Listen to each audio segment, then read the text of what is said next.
So the topic we'll be looking at today is chemical reactions. So we'll be looking at how we write a chemical reaction, and we'll also be looking at some of the signs of a chemical reaction. And obviously the goal of this one was to be able to allow you to do some practical activities to make and break down compounds. And hopefully you will get a chance to do that, but if some of you are at home, the experiments and what they look like will be explained to you in this video. So first of all, we need to define what a chemical reaction is. So a chemical reaction is when one or more chemicals transform into new chemicals and cannot be changed back easily. Now, in a chemical reaction, the chemicals we start with are called reactants. The chemicals we finish with, or the chemicals we end up with at the end, are called products. So a chemical reaction is all about reactants transforming into products. So we can generalize it and say that a chemical reaction is reactants going to or transforming into products. And in chemistry, we use an arrow to represent that a transformation is happening. So reactants are transforming into products, and we represent that transformation with an arrow.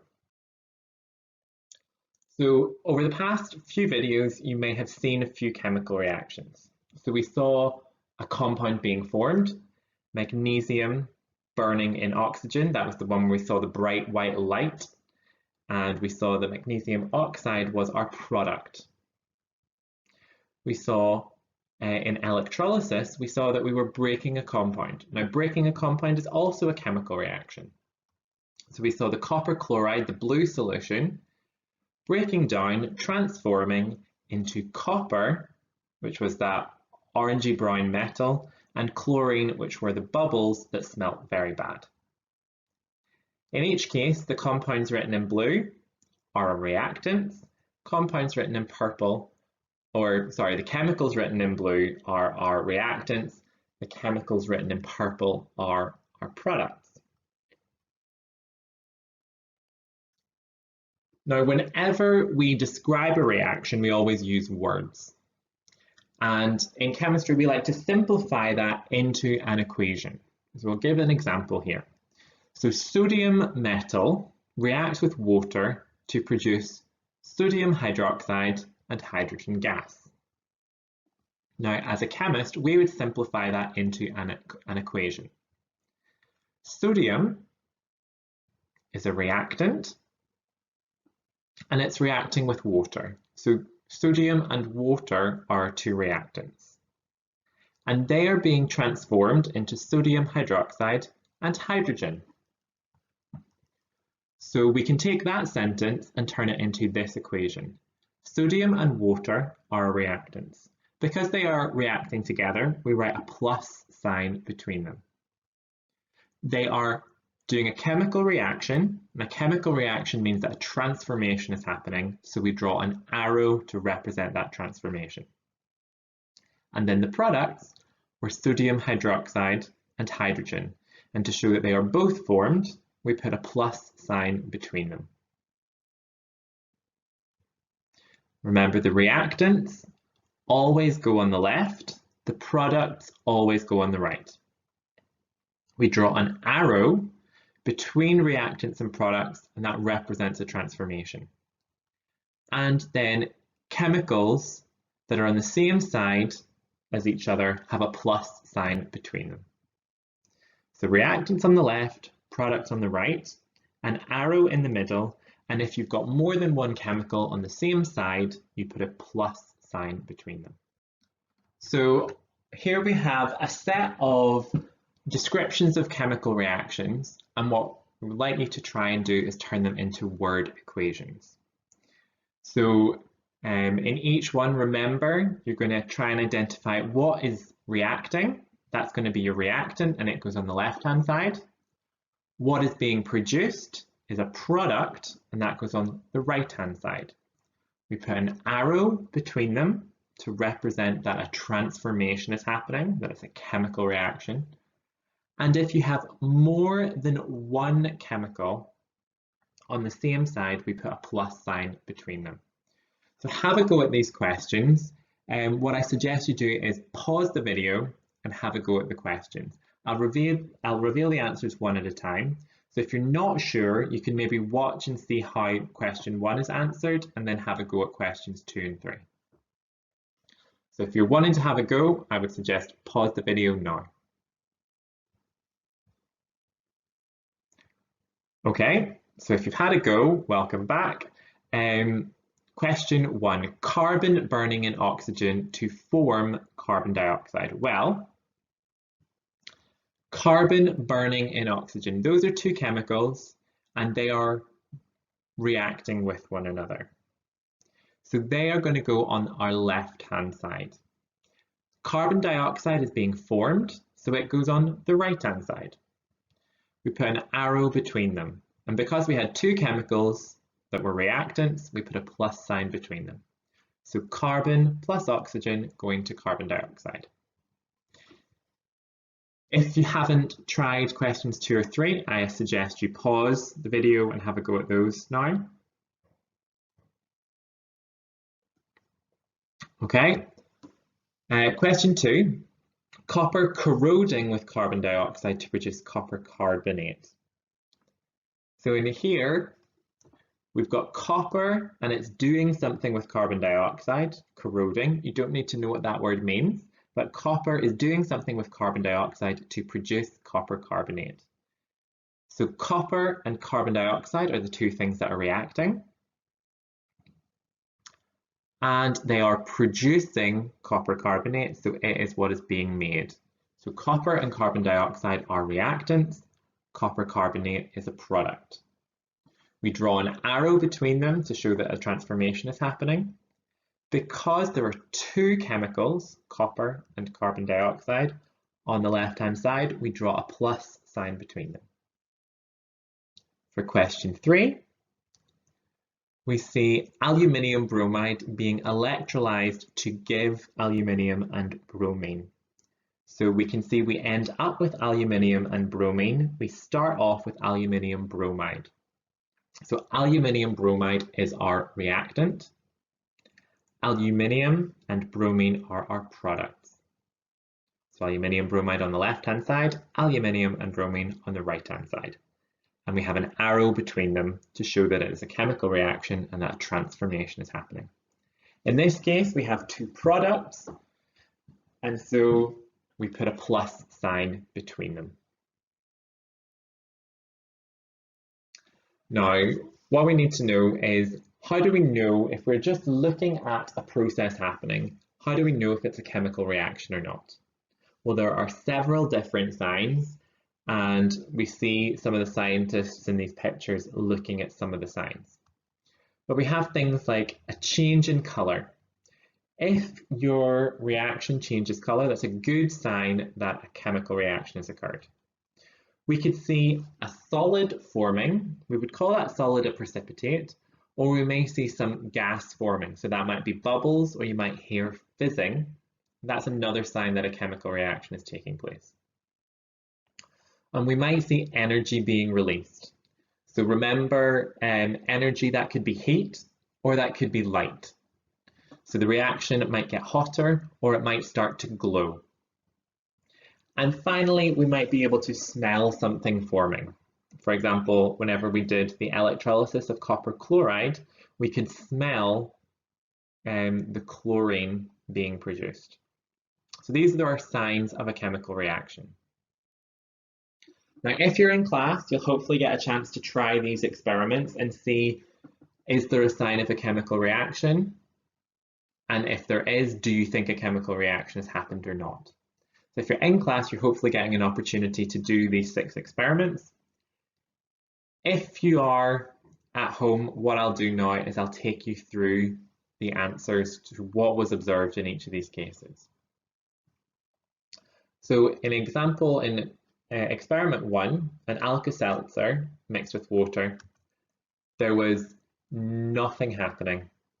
So that indicates that there was no chemical reaction.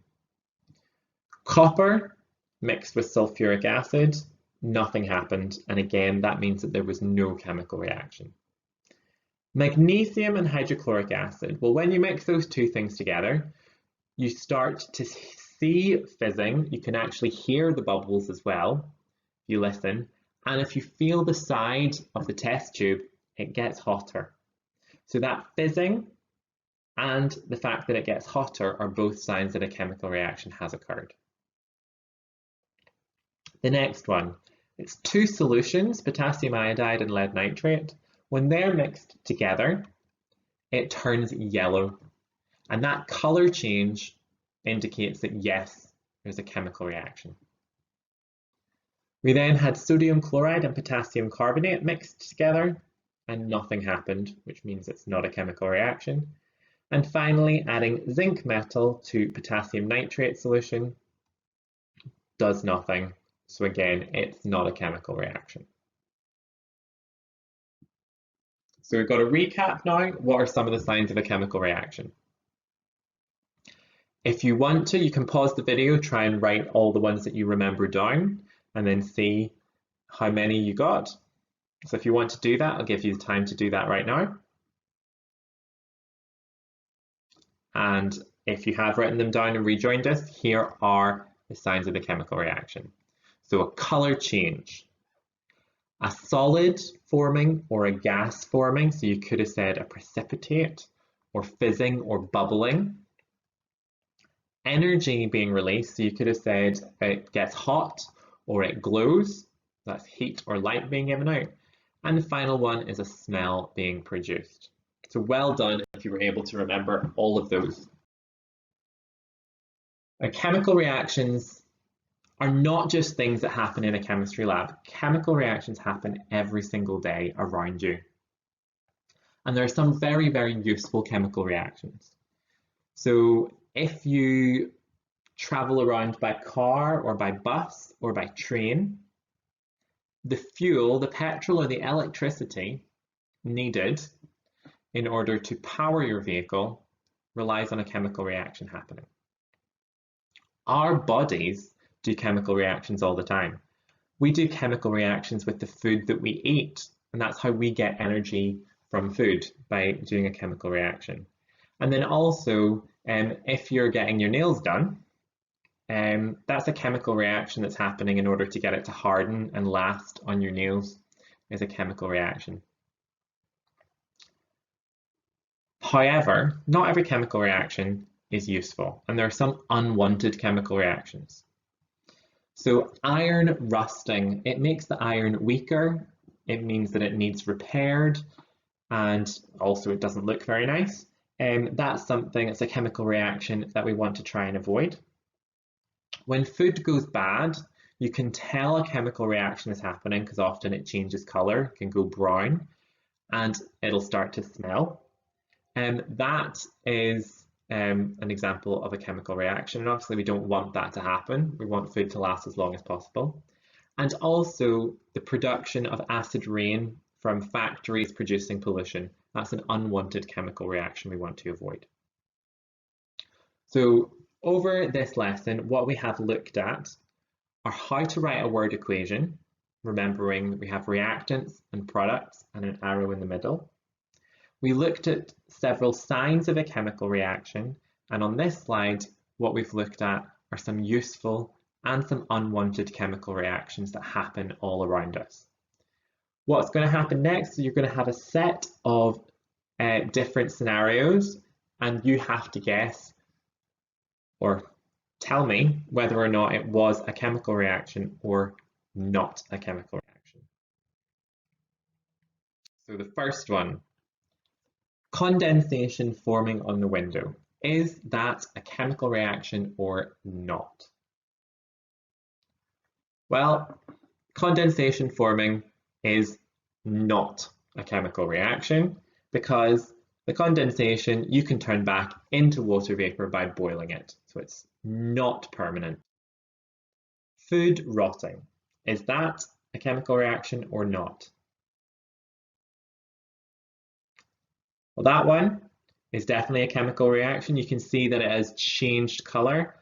I imagine that it smells as well, and you cannot turn the food back into normal food once it started to rot, so it's permanent. So that is a chemical reaction. Ice melting, is that a chemical reaction or not? Well, ice melting, that is not a chemical reaction, because as we know, when ice melts, we can easily turn it back into ice by freezing it. And so if it's reversible, if it can go back easily, it is not a chemical reaction.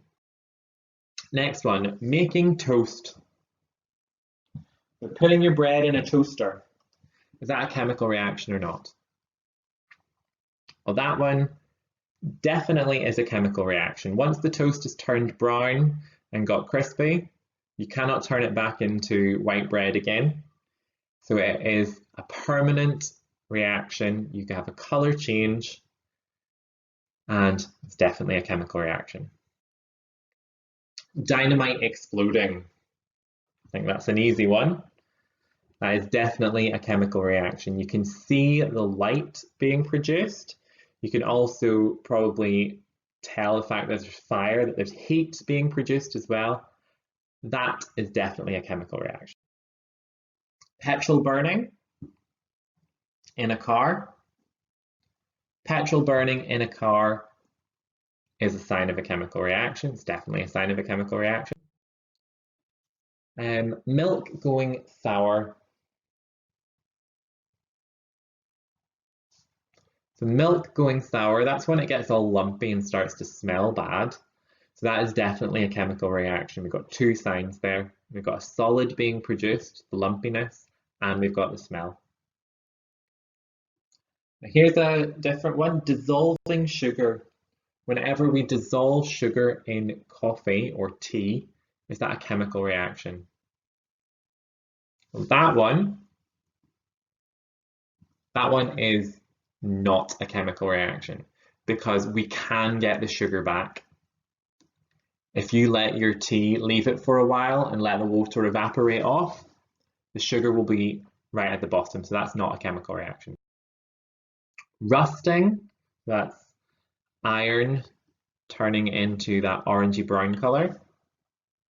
That one is definitely a chemical reaction because we've got a color change.